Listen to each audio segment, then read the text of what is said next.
It was last year when public health shut down Simon Sanchez High School due to repeat violations that included ceiling leaks, broken air conditioning units, broken desks, and awnings in need of repair. Fast forward almost a year and plenty has changed at the school. That's because instead of waiting for elected leaders to respond, students are taking the initiative to make improvements at their campus.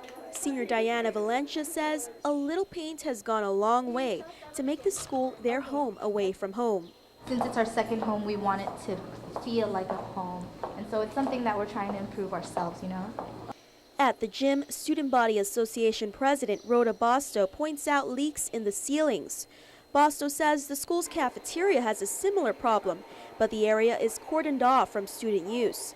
Bosto is sympathetic for the Department of Education because she understands there have been delays with procurements. There are leaks in the walls, but then leaking ceilings. But then we're waiting on the ARA funds, and we understand that there's protests right now, so we just have to wait for that. As we've been reporting, there's more than $60 million in ARA funding that has to be spent by September, or the Department of Education will lose the funding. According to a Facility Capital Action Plan, or FCAP, completed by Sodexo in 2010, to guide DOE and the Education Board, it's estimated close to $7 million would be needed to fully renovate and repair infrastructure at Simon Sanchez High School. Although, not a single cent has been spent in ARA funding to date. Students aren't waiting. Instead, they're taking matters into their own hands. Valencia and her classmates have chosen the gym as their legacy project. Every day after school, they work to water blast and paint, on top of soliciting and fundraising for supplies. On her way to the main office, Megan Amparo says the school once struggled with break-ins that began to hit at student morale. Amparo reports there have been no break-ins since students from the Leave Your Mark project fundraised for the purchase and installation of surveillance equipment.